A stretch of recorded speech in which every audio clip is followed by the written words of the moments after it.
All right, you guys, this is note-taking guide 8.2 for Math 3. We're going to talk about angle, measure, and radians today. The first thing I want to point out to you is what happens on the coordinate plane when we're looking at just the way we measure angles. So here's my x-axis and here's my y-axis.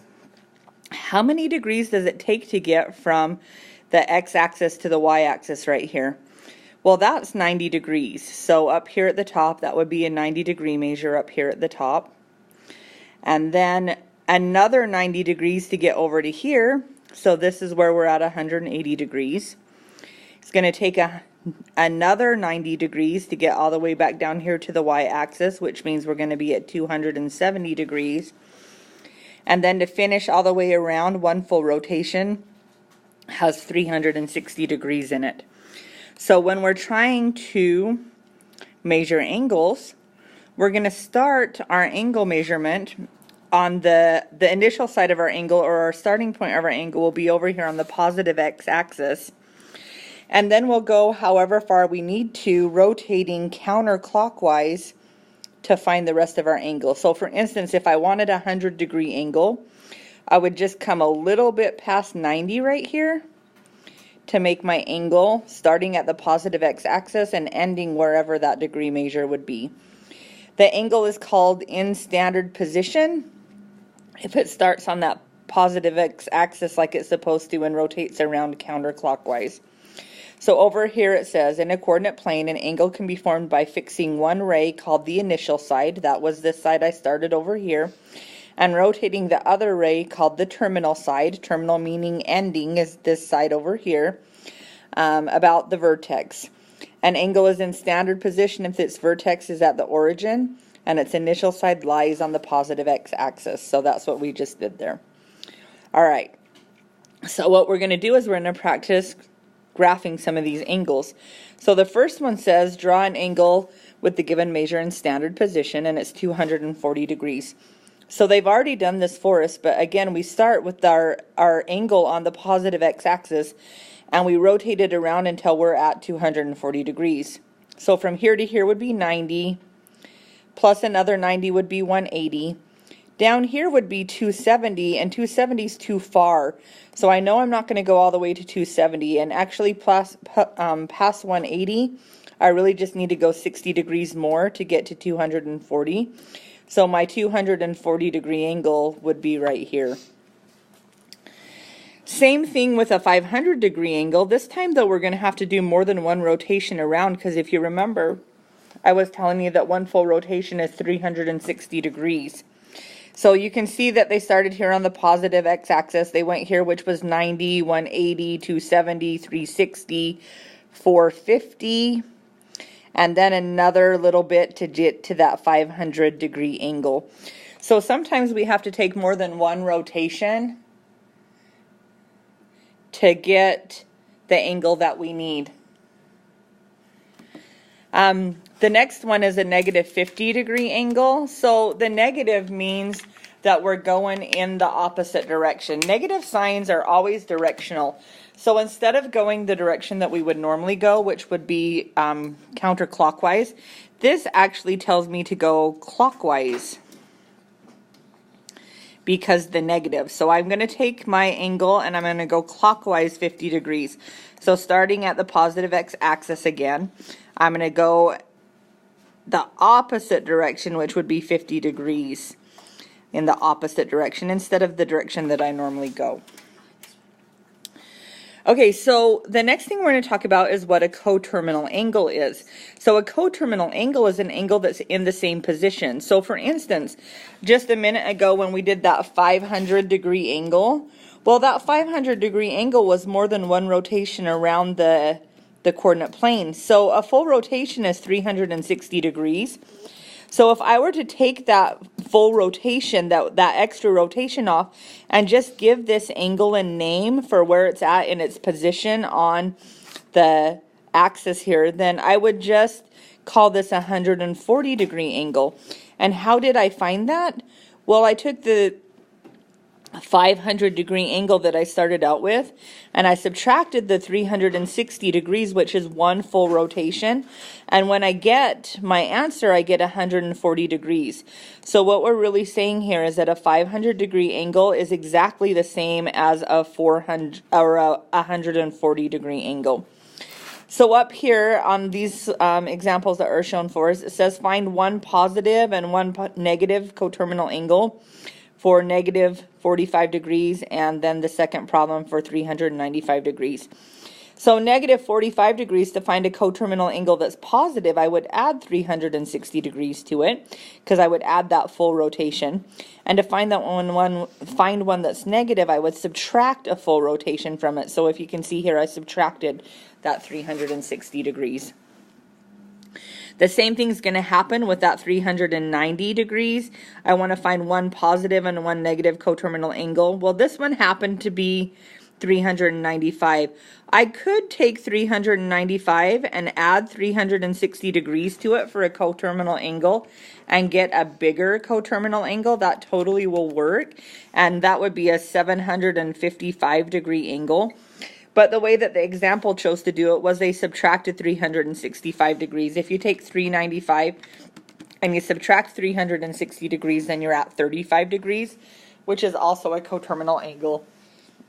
And then they subtracted 360 degrees a second time, which got you to be a negative 325 degree angle. So really, when we're finding coterminal angles, you have an infinite number of them. You can just keep subtracting 360 or adding 360 degrees to make that happen. All right, so here we're going to practice now. We're going to draw a 485 degree angle. So, and then it says find a positive coterminal angle and a negative coterminal angle after we're done graphing this. So 485 degrees, I'm going to start here. This would be 90 degrees, 180 degrees, 270 degrees, 360 degrees. And then I keep going. After 360 comes 450. And then I just got to go 35 more degrees past that. So I'm just about over here somewhere. So we're just going to approximate the best that we can. So here's my 480 degree angle. To find a coterminal angle, I'm going to take that 485. I'm going to subtract 360 from it. When I do that, I get 125 degrees for an angle. And then if I take that 125 and I subtract 360 degrees again, then I get a negative 235 degree angle for a negative coterminal angle. So really what I can do is keep subtracting those full rotations until I find one that's negative, or keep adding those rotations until I find one that's positive. Okay, the next one is a negative 75 degree angle. Again, that's directional. I changed the direction that I'm going. If I was coming this direction, that would be negative 90 right here. I don't need to come negative 90. I only need to come negative 75. So I'm going to end my terminal side of my angle somewhere over here, which would give me a negative 75 degrees right here. Then to find the coterminal angles, I'm going to go negative 75 plus 360, which is a 285 degree angle. And I'm going to go negative 75 minus 360, which would be a negative 435 degree angle. So again, to find those coterminal angles, add and subtract 360 degrees. Okay, the next page of your note-taking guide has a big empty space on it. And what it's asking you to do here is it asks you to take a compass and to just draw a circle. So I'm just going to freehand mine, which is not going to be very good, just to show you what would be happening here. But we would draw a circle here, which we would actually do in class if you were in class. And then we would have you measure a string the length of the radius. And then I would have you take that string, I would have you measure how many of those radii you can fit around the circle right here. And the interesting thing is, and I didn't do a very good job of this, but if I were to count the number of radii that I would get around the circle here, I would actually get 6.28 of them. Where does 6.28 come from? Well, if I took half of that, I would be at 3.14. That number should seem familiar to you. That number is pi. So halfway around the circle, from here to here, is pi, and all the way around the circle would be 2 pi. That's how many radii will fit around the circle, 6.28 or 3.14 halfway. This is where radian measure comes from. So half of the coordinate plane, if I have my coordinate plane drawn through, half of my coordinate plane, which is normally 180 degrees, in radian measure, that would be equal to pi. And then the full rotation around, which is 360 degrees, 360 degrees is the same as 2 pi. So we're going to do some radian measure now with that information. Before we do, though, we're going to take a minute and we're going to look at the arc length formula. The arc length formula is S equals the angle times the radius. This angle has to be in radians. They gave us our angle in radians, so we're good to go. Here's my angle measure in radians, and here's my radius. So I'm just going to do that angle, which is 2 pi over 3, and I'm going to times it by 5. You can punch that in your calculator exactly the way that that shows, and it will work out just fine. You're going to get 10 pi over 3 for your answer on that one. The next one is exactly the same, except for this time they gave us the arc length. S stands for the arc length, so we are going to solve this time for the angle. So they gave me my arc length is 17.5, and they told me that my angle is what I'm looking for. My radius is 7. So how am I going to solve for the angle? I'm really simply just going to divide by 7. So 17.5 divided by 7 gives me my angle measure as 2.5. And then again, this is radians because this formula has to be done in radians.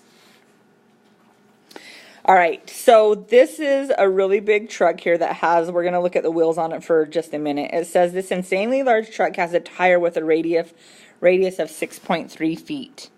How far will the truck travel for 3/4 of a tire rotation? So when we think about 3/4 of a tire rotation, I want you to picture this wheel on the coordinate plane. 3/4 of a tire rotation would be 270 degrees, but I need that in pi. So how many pieces of the pie would that be? Well, if the whole top is a pi and the whole bottom is another pi to get to 2 pi, then I would have a pi and a half that I would be looking at. So I could do 1.5 pi for my angle. So my arc length would be 1.5 pi times the radius of my circle, which is 6.3.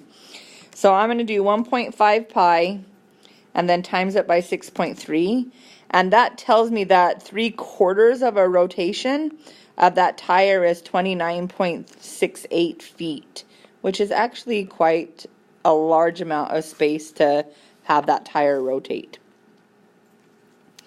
All right, so how are we going to convert between degrees and radians? Because we've got to be able to go back and forth. So if we're in degrees already, to convert to radians, we're going to times by pi over 180.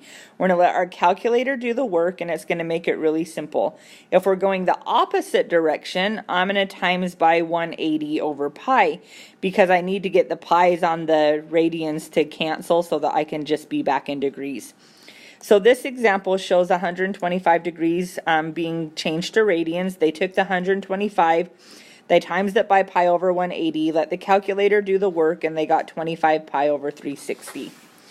Then going the opposite direction, same kind of thing. They took the radians and they times it by 180 over pi.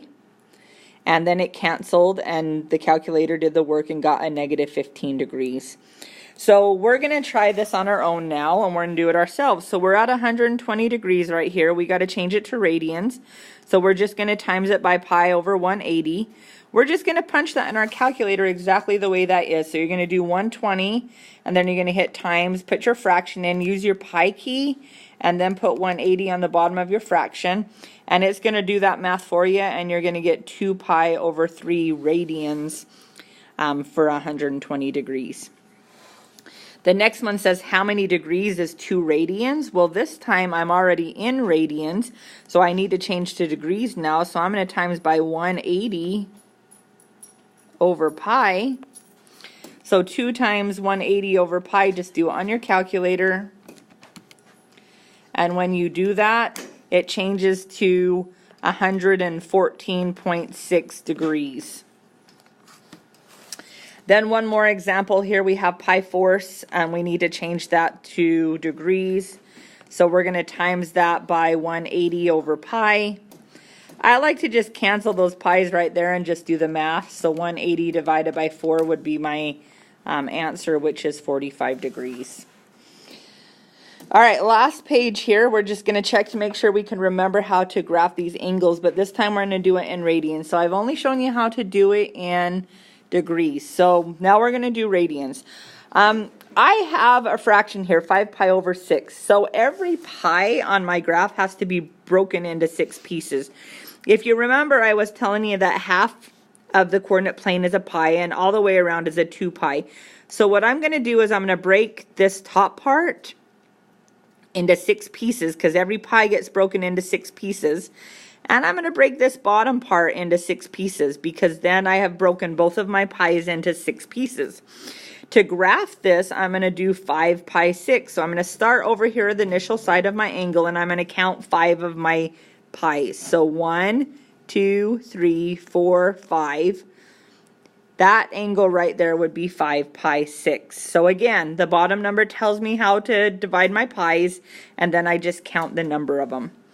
So this one right here tells me to divide my pi's into 4 pieces. So the top has to be divided into 4 pieces. So it would look like that. The bottom has to be divided into 4 pieces. So it would look like that. And I need negative pi of them, negative 1. This would be a negative 1 over 4. So I start on the initial side right here, and then negative 1 of them would be this direction, 1 of my pieces of my pi. So that's how we graph in radians. If that doesn't make sense to you, you guys, take 5 pi over 6, change it to degrees by timesing by 180 over pi, and then graph that in degrees, and you would have 5 pi 6. So you could change it back and forth from radians to degrees. Thanks for watching, you guys. Good luck on your homework.